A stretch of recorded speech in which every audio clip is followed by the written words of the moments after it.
अस्सलाम वालेकुम रीडर्स। उम्मीद करती हूँ आप सब लोग खैरियत से होंगे।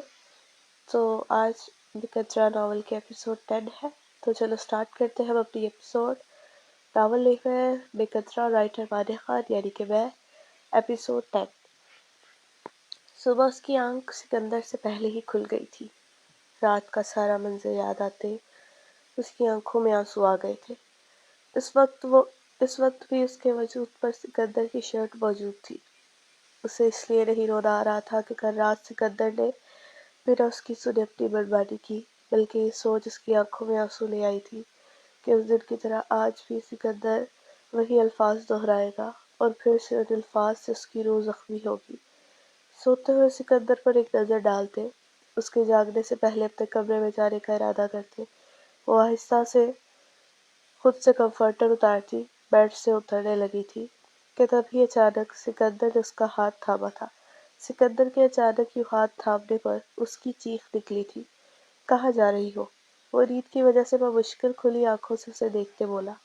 अपने कमरे में जा रही हूँ, अनाया ने आहिस्ता आवाज में जवाब देते हाथ छुड़ाने की कोशिश की, मगर सिकंदर ने गिरफ्त मजबूत ही रखी थी। क्यों अपने कमरे में जा रही हो? वो और ये कमरा किसका है? सिकंदर के हैरत से पूछने पर अनाया ने उसकी जानिब शिकायती नजरों से देखा था। आपने भी तो बाद में कहना है ना कि भूल जाओ सब कुछ रात को हुआ। मैंने बस तुम्हें जरूरत के तौर पर इस्तेमाल किया। तो ये सब सुनकर दिल दुखाने से बेहतर है ना कि मैं पहले ही अपने कमरे में चली जाऊं। अनाया के उदासी से कहने पर सिकंदर को ढेरों शर्मिंदगी ने घेरा था और वो उठकर बैठा था, मगर अनाया का हाथ वैसे ही थाम रखा था। नहीं, इसकी जरूरत नहीं तुम्हें, बल्कि आज से और अभी से ये कमरा तुम्हारा है। तुम आज से इस कमरे में रहोगी, चाहे मैं यहाँ हूँ या नहीं। और इस बार मैं बिल्कुल अपने हवासों में तुम्हारे करीब आया था। हाँ, ये बात अलग है कि बाद में तुम्हारी गुर्बत ने मेरे सारे हवास गुम कर दिए थे। अगर मुझे कुछ याद था या किस चीज़ की समझ थी तो वो तुम्हारा वजूद था। पिछली बार के लिए मैं शर्मिंदा हूँ, मगर इसमें अब मैं तुम्हारे साथ इस रिश्ते को निभाना चाहता हूँ। एक नॉर्मल कपल की तरह रहना चाहता हूँ। बोलो, तुम दोगी मेरा साथ इस रिश्ते को निभाने के लिए? सिकंदर के अल्फाज तो अनाया को दर्द कर गए थे। वो सांस रोक के उसका एक एक लफ्ज सुन रही थी। आप सच, मेरा मतलब कि आप ये सब? उसे समझ नहीं आ रही थी वो क्या बोले और कैसे रिएक्ट करे। इसकी ये हालत सिकंदर को हंसने पर मजबूर कर गई थी। हाँ बिल्कुल, मैं सच कह रहा हूँ, ये सब मैं ही बोल रहा हूँ। तो बताओ, तुम निभाओगी मेरे साथ ये रिश्ता? सिकंदर के पूछने पर अनाया ने खुशी के सबब आए आंसुओं से भरी आंखों को साफ करते जल्दी से हाँ में सर हिलाया। उसे और क्या चाहिए था कि उसकी मोहब्बत, उसका शोहर इसे कबूल करके उसके साथ अपना रिश्ता बरकरार रखना चाहता था। वेरी गुड, चलो अब सो जाओ। सिकंदर उसका हाथ छोड़ता, उसके गाल पर थपकी देते फिर से लेटता बोला, नहीं, मुझे नमाज पढ़नी है। अनाया ने हल्के से मुस्कुरा कर कहा। नमाज का टाइम हो गया क्या? सिकंदर ने हैरत से पूछा। जी हो गया है, बल्कि खत्म होने वाला है। अनाया के जवाब पर सिकंदर जल्दी से उठ बैठा। नमाज तो मुझे भी पढ़नी है। सिकंदर के कहने पर अनाया मुस्कुराई थी। आप ये वॉशरूम यूज कर लें, मैं अपने कमरे का वॉशरूम यूज कर लेती हूँ, फिर दोनों इकट्ठे नमाज पढ़ेंगे। मुझे आपकी इमामत में नमाज पढ़नी है। अनाया के कहने पर सिकंदर ने आगे होते उसके माथे का बोसा लिया था और अनाया को लगा कि जैसे वो दुनिया की सबसे खुशकिस्मत लड़की हो। ठीक है, ऐसे ही करते हैं। सिकंदर उससे कहता बेड से उतरता वॉशरूम में जाकर बंद हो गया, जबकि अनाया भी उसके जाने के बाद उठ खड़ी होती, सोफे पर बड़ा अपना रात वाला ड्रेस उठाती अपने कमरे की तरफ चल पड़ी, ताकि वो भी जल्दी से सिकंदर के गुस्सा लेने तक खुद भी गुस्सा लेकर आ सके। नमाज पढ़ने के बाद वो दोनों फिर से सो गए थे। अब 10 का टाइम हो गया था। वो कमरे से बाहर निकली तो सामने कोमल को खड़े पाया, जो आंखें फाड़े उसे सिकंदर के कमरे से निकलता देख रही थी। ओह खुदाया, ये क्या देख रही हैं मेरी गुनहगार आंखें? अनाया जी शाह साईं के कमरे से निकल रही हैं। नहाया और खिला खिला रूप, मतलब कुछ तो गड़बड़ है। वो उसके करीब आती एक्सरे करती निगाहों से उसे तकती बोली। अनाया तो उसके यूं देखने पर शर्म से पानी पानी हो रही थी, और ऊपर से उसके अल्फाज भी अनाया को शर्म से लाल कर गए थे। शर्मा रही है लड़की, यानी रात बड़ी अच्छी और रोमांटिक गुजरी है। मैं ना कहती थी सिकंदर साईं की खैर नहीं, तो फिर कर दिया ना आपके रूप ने उन्हें दीवाना, और कर दी उन्होंने राधा पर प्यार की बरसात। बस करो कोमल, प्लीज शर्म करो कुछ। इससे पहले कि कोमल अपनी बातों के जरिए ही उसे शर्म से फना कर देती, अनाया ने उसके होंठों पर हाथ रखते उसे खामोश करवाते कहा, और फिर बिना उसकी कोई बात सुने उसके होंठों से हाथ हटाती सीढ़ियों की तरफ बढ़ गई थी। उसका इरादा नीचे किचन में जाकर सिकंदर के लिए अपने हाथों से नाश्ता बनाने का था, जबकि उसके चेहरे की रौनक और शर्माहट देख कोमल ने दिल से उसे खुश रहने की दुआ दी थी। वो खुद खुश थी कि चलो इसकी दोस्त की जिंदगी में सब ठीक हो गया, मगर कोई नहीं जानता था कि अभी कुछ भी ठीक नहीं हुआ। अभी बहुत से दुख बाकी थे, जिनसे बेखबर वो चेहरे पर शर्माहट और खुशी लिए किचन में खड़ी सिकंदर के लिए नाश्ता बना रही थी। सिकंदर और दाद नाश्ते के बाद ऑफिस जा चुके थे। दाद तो सिकंदर और अनाया की नजदीकी देख हैरान था, मगर खुश भी था वो सिकंदर के लिए। कोमल तो अनाया को सताने का काम सरंजाम दे रही थी, और अनाया बेचारी बस उसे घूर कर रह जाती या उसके कंधे पर एक आधी चपट लगा देती। अच्छा बस करो अब तुम, मुझे तंग करना, मैं जा रही हूँ अपने कमरे में सोने के लिए, और तुम भी सो जाओ जाकर। अनाया एकदम टीवी लाउंज में बड़े सोफे से खड़ी होती कोमल से बोली, जिस पर उसकी आंखों में फिर से शरारत जागी थी। जी जी, जाएं जाएं, सोएं जाकर। वैसे भी सारी रात कहाँ सोई होंगी आप? शाहजी ने सोने ही कहाँ दिया होगा आपको, तो नींद भी पूरी नहीं हुई होगी।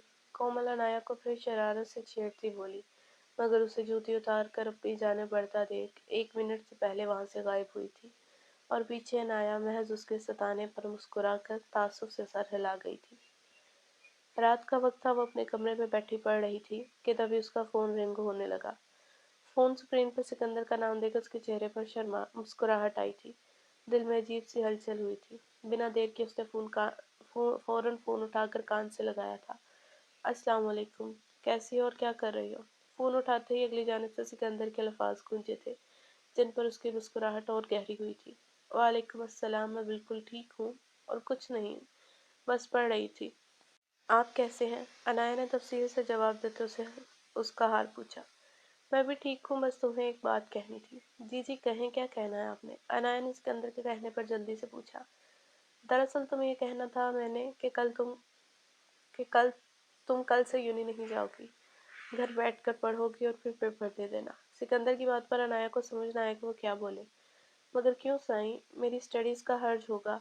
घर में नहीं सही से पढ़ा जाता जो वहाँ क्लास में लेक्चर लेकर समझ कर पढ़ा जाता है। अनाया के बोलने पर दूसरी जानिब कुछ देर खामोशी रही, मगर फिर सिकंदर की भारी आवाज गूंजी। देखो नाया, मैं हर बार नहीं पहुंचने वाला तुम्हें फंसाने के लिए, और यूनी के लड़के नहायत बदतमीज और लौफर होते हैं। मैं बस ये चाहता हूँ कि तुम घर रहकर पढ़ो, यहाँ तुम सेफ हो और मुझे भी तसल्ली रहेगी कि तुम बिल्कुल ठीक हो। क्या तुम मेरी इतनी सी बात नहीं मान सकती? सिकंदर की बातों पर भला जवाब हुई थी, मगर उसके आखिर में किए जाने वाले सवाल पर जल्दी से सीधी हुई थी। नहीं, ऐसी बात नहीं है शाह, आपका हर हुक्म सर आंखों पर। ठीक है, मैं घर में रहकर पढ़ लिया करूंगी। अनाया के जवाब पर सिकंदर के चेहरे पर मुस्कुराहट आई थी। उसे यकीन था राया उसकी बात जाएगी। ठीक है, मैं डीन से बात कर लूंगा तुम्हारी स्टडीज के मुतालिक। तुम बताओ, क्या किया मेरे जाने के बाद? सिकंदर के पूछने पर अनाया उसे सारे दिन की रौदात सुनाने लगी, और यूं ही दोनों इधर उधर की बातें करते सो गए। सिकंदर का अब यहाँ हफ्ते में 3 दिन चक्कर जरूर लगता था, और कॉल पर वो अनाया से रोज बात करता था। दाद और कोमल की निकाह की तारीख भी तय हो गई थी, जिसकी वजह से अब अनाया को भी कोमल को छेड़ने का मौका मिल गया था। मगर कोमल तो शर्म करने वालों में से ना थी। वो तो उसकी बातों पर या तो हंस देती या खुद भी उसे बताने लगती कि वो कैसे दाद के लिए रोमांटिक वाइफ साबित होगी, जिस पर अनाया तो उसे देख कर रह जाती। सब कुछ ऐसे जा रहा था। 3 माह हो गए थे सिकंदर को उसके साथ अच्छे हुए, और बहुत खुश थी अपनी जिंदगी में। अम्मी अब्बू से मिलने को दिल करता, मगर सिकंदर से कुछ कहती भी ना थी कि कहीं उसे बुरा न लग जाए। आज उसके मिड का आखिरी पेपर था। अभी वो पेपर देकर ग्राउंड में बैठी ड्राइवर का इंतजार कर रही थी कि उसके पास मैक की गर्लफ्रेंड आ खड़ी हुई थी। उसने हैरत से उसे देखा था, जो उसके सामने खड़ी उसे ऐसे देख रही थी जैसे नजरों से ही खा जाएगी। जी, आपको कोई काम था? उसने हैरत से सवाल किया।